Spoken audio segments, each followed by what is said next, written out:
Gawat, makin panas. Inilah 4 berita politik terbaru hari ini. Larang ekspor minyak goreng. Jokowi kacaukan pasar. Siapa anak buah yang membisikkannya? Di lain sisi, ungkit soal Persis Solo disponsori Wilmar Group. Politisi Demokrat. Kalau ini kejadian di era SBY, pasti para buzzer udah pasti rame. Di lain sisi, Muldoko sebut NII sudah memasuki ASN dan mahasiswa. Netizen protes. PKI itu pak, diurus. Yang terang benderang, ada di mana-mana.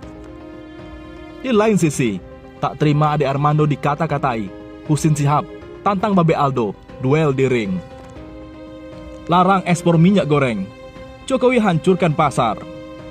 Ketua Harian Yayasan Lembaga Konsumen Indonesia YLKI, Tulus Abadi, mengkritik kebijakan Presiden Joko Widodo yang melarang ekspor minyak goreng mulai 28 April mendatang. Secara politik, bagus. Tapi untuk apa? Kalau dilarang, total terserap semua. 20% saja DMO, kalau itu terdistribusi ke masyarakat. Itu sudah banjir lautan minyak goreng, ujarnya, dilansir dari cnnindonesia.com. Tulis menilai, Jokowi itu belum tentu menurunkan harga minyak di dalam negeri. Namun sudah pasti akan berdampak pada penurunan pendapatan negara dari devisa ekspor. Kalau tidak didistribusikan, sama saja. Pemerintah juga akan rugi sendiri karena kehilangan pajak ekspor. Pendapatan ekspor dari mana? Sementara CPO besar nilainya bersama batu bara, bisa enggak kehilangan devisa jadi 0%. Beber dia. Lebih lanjut, yang menilai larangan ekspor minyak goreng juga akan berdampak pada perdagangan internasional. Negara lain, kata dia, akan protes karena pasokan minyak goreng terganggu.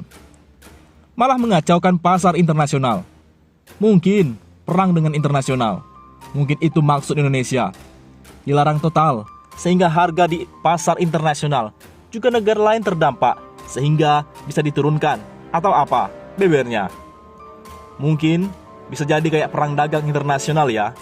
Jadi Indonesia melawan harga CPO internasional.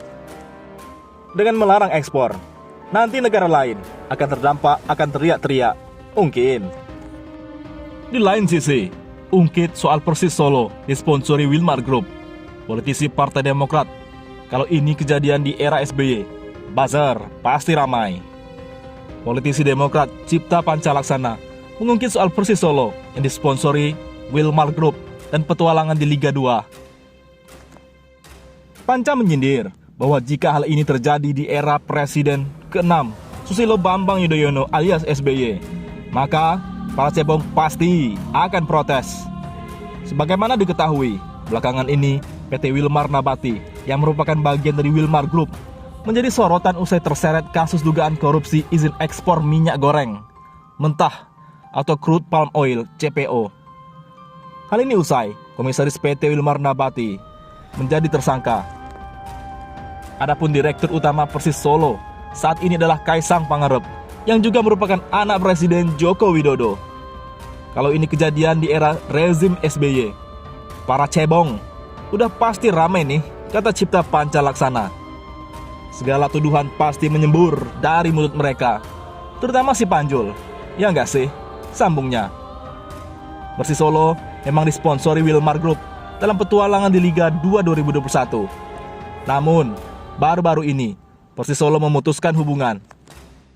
Netizen pun tak mau tinggal diam. Kemana Denny Siregar dan Eko Kuntadia? Kok nggak komen? Kemana nih para buzzer, DS dan kawan-kawan? Ayo komentarnya. Mana ini? Biar berimbang beritanya. Kalau tidak dibayar, buat sedekah saja. Di lain sisi, Muldoko sebut NII sudah memasuki ASN dan mahasiswa. Netizen, PKI itu pak yang diurus. Yang terang benderang ada di mana-mana. Kepala Staf Presiden KSP, Muldoko, menyebut bahwa Negara Islam Indonesia NII telah menjangkau aparatur sipil negara ASN hingga kelompok mahasiswa. Klaim Muldoko bahwa NII telah menyusup ke ASN dan mahasiswa dikomentari pengguna media sosial saat mengatakan bahwa pemerintah seharusnya membasmi PKI yang nyata sudah terang benderang menampakkan diri ada di mana-mana. Netizen menilai jika pemerintah meminta mewaspadai NII.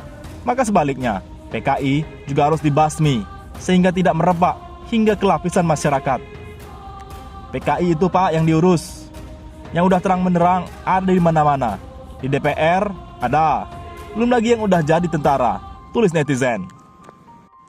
Diwartakan sebelumnya, Muldoko meminta masyarakat untuk mewaspadai gerakan NII. Dia menyebut gerakan organisasi ini telah terlihat nyata di masyarakat. Jangan salah, itu sudah ada di tengah-tengah kita. Siapa yang menjadi unsur-unsur yang terpengaruh? Mulai ASN, mulai aparat keamanan, mulai mahasiswa, mulai berbagai institusi, termasuk pengusaha, kata Muldoko, seperti dikutip dari CNN Indonesia.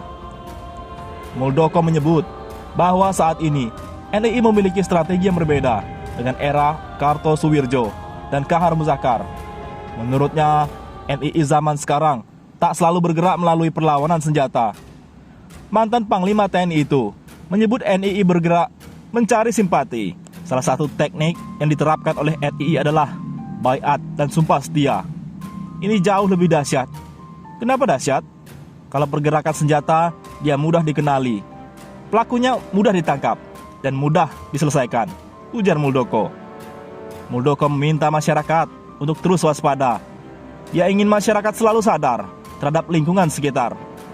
Jangan ada lagi kita tidak tahu bahwa sebelah kita ada teroris. Sungguh mengerikan, paparnya. Sebelumnya, Densus 88 mengklaim punya bukti tentang rencana NII menumbangkan pemerintahan sebelum 2024. Mereka menyebut telah melakukan penyidikan sekaligus telah meringkus jumlah anggota NII di Sumatera Barat. Di lain sisi, tak terima Ade Armando dikata-katain. Husin Shihab tantang Babe Aldo duel di ring. Geram dengan perkataan Babe Aldo soal Ade Armando, tanpa ragu-ragu Ketua Cyber Indonesia Husin Alwi Shihab atau Husin Shihab menantang duel di ring. Husin Shihab mengungkapkan pendapatnya lalu cuitannya pada akun media sosial Twitter pribadinya. Husin merasa heran dengan orang seperti Babe Aldo tidak diamankan. Usai banyak pernyataannya yang mengerikan. Kapan orang model begini diamankan ya? Tanya Husin. Lantaran Husin Shihab merasa begitu terancam dengan perkataan pria yang bernama lengkap Aldi Ridho Assegaf itu. Hak asasi saya sebagai manusia terancam dengan pernyataannya, jelas Husin. Bahkan, Husin Shihab tanpa ragu menantang Babe Aldo untuk duel 1 lawan 1 di ring. Mending 1 lawan 1 aja di ring. Mau nggak? Tantang Husin. Kicauan Husin ini menelurkan sedikitnya 86 komentar, 215 retweet, dan 619 likes hingga berita ini ditayangkan. Di lain sisi, Babe Aldo awalnya tidak tahu akan tantangan tersebut. Dirinya baru mengetahui usai netizen meminta tanggapan Babe Aldo. Pria yang juga bagian dari Majelis Penderitaan Rakyat ini malah heran dengan tantangan Husin Shihab. Pasalnya, menurut Babe Aldo, kenapa Husin melontarkan tantangan tapi tak memention akun Twitter miliknya? Nantang, kok nggak nandain? Suruh Husin Shihab. Tak kue dong kalau nantang, gue tunggu sambil ngopi, terang Babe Aldo. Tweetan Babe Aldo ini ada 16 komentar, 6 retweet, dan 47 likes hingga berita ini diterbitkan. Sementara itu, tantangan Husin Babe Aldo bukan tanpa sebab. Dirinya sangat geram dengan pernyataan Babe Aldo terhadap Ade Armando. Lantaran Babe Aldo tanpa ragu mengatakan bisa membuat Ade wafat ketika pengeroyokan itu terjadi. Babe, kalau yang kemarin ada di DPR, berharap banget gue. Demi Allah, berharap banget gue, kata Babe Aldo dalam YouTube Teropong Politik. Gue berharap ada di sana, gue matiin, tegas Babe Aldo. Babe Aldo menambahkan, seandainya saat itu dirinya ada dekat posisi Ade Armando, dia siap untuk membunuh Ade Armando meski itu hukuman mati. Kan andai, dan andai kata gue harus dihukum. Andai kata menyakiti orang itu membuat gue dihukum mati, gue akan cinta dihukum mati, imbuh Babe Aldo. Babe Aldo pun membeberkan alasan mengapa dirinya memiliki keinginan bisa membuat Ade Armando wafat. Dia sudah mengganggu keimanan gue. Bab iman, nggak ada tawar-menawar untuk gue, jelas Babe. Meski begitu, Babe Aldo menegaskan kalau dirinya tak ada dalam insiden pengeroyokan Ade Armando 11 April.